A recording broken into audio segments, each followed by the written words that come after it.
Process. The process guarantees the outcome. Deepak Chopra. Habit replacement is a process. Process is defined by Webster's as a series of actions or steps that are taken in order to achieve a particular end. Agnes, 2010. In habit replacement therapy, process is an ongoing series of actions that are performed on a daily basis in order to achieve a desired change.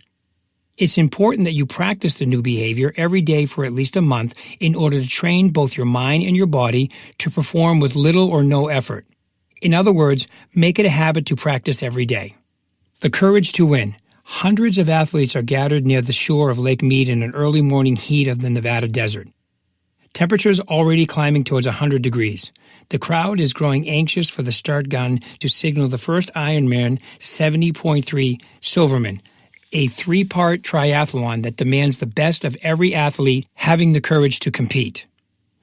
Silverman is a 70.3 miles of kick-ass in a single day, a 1.2-mile swim across Lake Mead, followed by a 56-mile bike tour across the hilly terrain of Lake Mead Mountain Reserve, ending with a 13.1-mile run through the neighborhoods of Henderson, Nevada.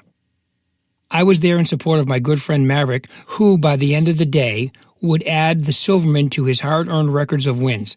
My initial task was to paddle nearby in a kayak during the first leg of the race so I could shout out directions to keep him swimming on the course.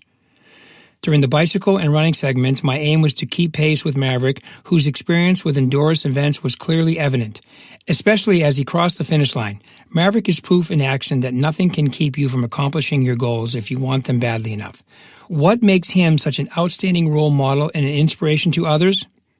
It would be enough to say that he has broken a few records over the years, considering where he was back in 1997 when he made the decision to tackle this demanding sport.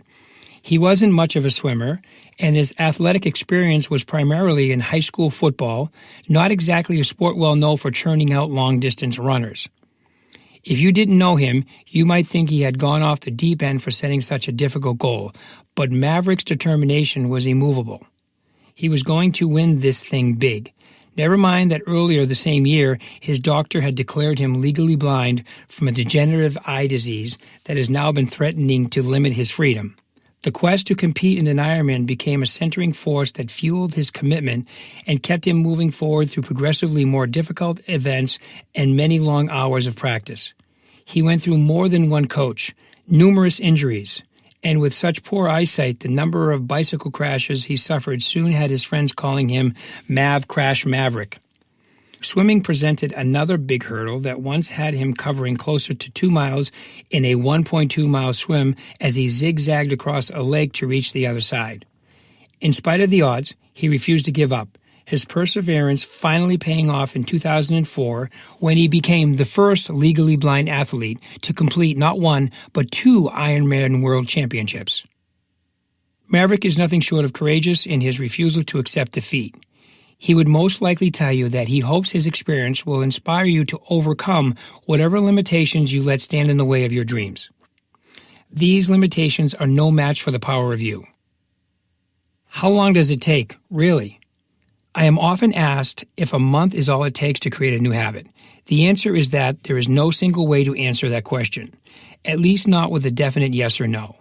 It can take as little as 30 days, or it can take a year or more, or anything in between because different people learn things at different rates.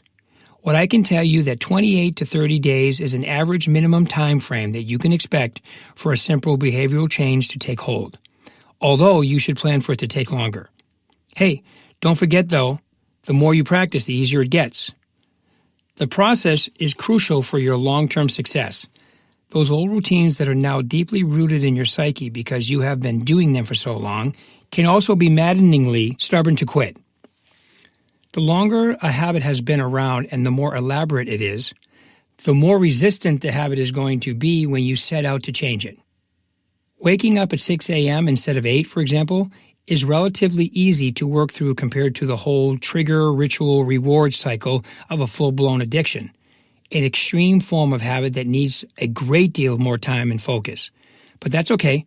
We expect this and plan appropriately. When you know your goal is a demanding one and is likely to require significant vigilance, give yourself extra planning time. Set a date far enough in advance so you can adequately prepare yourself. Be sure you set your schedule to regularly get enough sleep. Pay attention to what you eat so your energy level is high. Practice visualizing yourself going through the physical steps that will lead to your success. If your old habit involves a particular time of day or a specific place that acts as a trigger point, imagine yourself doing the new action you plan to do in response to the trigger that will neutralize its power over you. Another strategy is to see if you can tie in your new habit with a routine that you already have so that the existing habit becomes a positive trigger for the new one. Strengthen your resolve and practice the replacement behavior on a daily basis. Claim responsibility for your thoughts, words, and actions. Use affirmative statements and positive self-talk to shore up your mental courage and tenacity, and remind yourself that the bigger the challenge, the greater the reward. Got it? Because there will be a quiz later on. I'm joking about the quiz, of course, but there is a lot of information to remember. I warned you that change will be difficult, but not impossible. For every kind of bad habit, there's an expert or a program ready to guide you through the process to victory. Many of these programs focus on strategies, technologies, and training, but often that's not enough. When it comes to modifying deeply ingrained behavior, 12-step programs have a known track record through the combined use of incentives, celebration, peer pressure, coaching, negative reinforcement, and role models. A formula that has been successful in treating all sorts of troublesome behavior. If you need outside help to overcome a habit, a 12-step program is a good place to start. Most of us try to tackle our bad habits on our own. It seems like the best way to reach a desired result would be to focus on that result, take action to move towards it, and judge each attempt by how closely you approximate it. But actually, that approach is far from ideal. If you focus your attention and effort less on the results you're hoping for and more on the processes and techniques you use to get there, you will learn faster, become more successful, and ultimately be happier with the outcome. By default, human beings tend to be forward-looking, goal-pursuing, and results-oriented. Why? Because our evolutionary history has us wired for discontentment with the present. It is in our nature to strive for a better future. We are results-oriented because results are often easier to measure and evaluate than processes, and because we know that others will judge us by our results. Unfortunately, this leads us to care too much about what others think. The better strategy is to focus on the process rather than the outcome. There are several reasons why this is so. First, it gets rid of the static noise of external factors that only serve to distract you from your purpose. Another reason follows for the fact that success can be the result of a flawed effort and failure can be the result of a flawless effort. In those cases, judging performance by outcome will reinforce the wrong techniques. You'll achieve mastery of a new skill more quickly if you can learn to detect those cases and reinforce the correct processes, whether or not they led to the desired outcome. Also, a strategy that centers on the process will encourage experimentation. If your focus is entirely on a specific desired result, you are far less willing to try a long shot, less inclined to experiment, less open to the joy of being spontaneous, and less likely to stumble on an even better outcome than the one you were aiming for.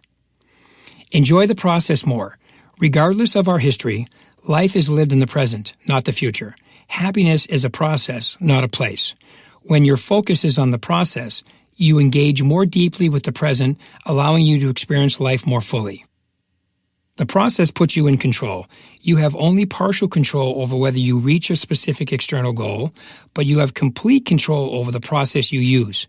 Whether you give it your best effort is entirely within your power.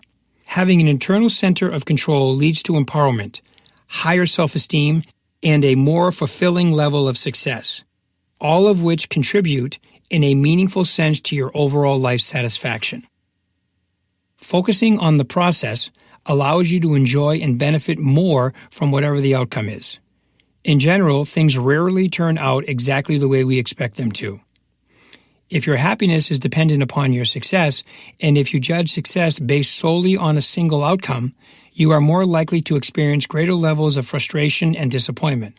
Instead, if you can let go of the need for a particular outcome, you will increase your chances for success and contentment. It's okay to want to work for a certain outcome. Just don't allow your happiness to be entirely contingent on it. Better that your happiness should come from knowing that you gave every attempt your best effort. Focusing on the process will support your long-term confidence.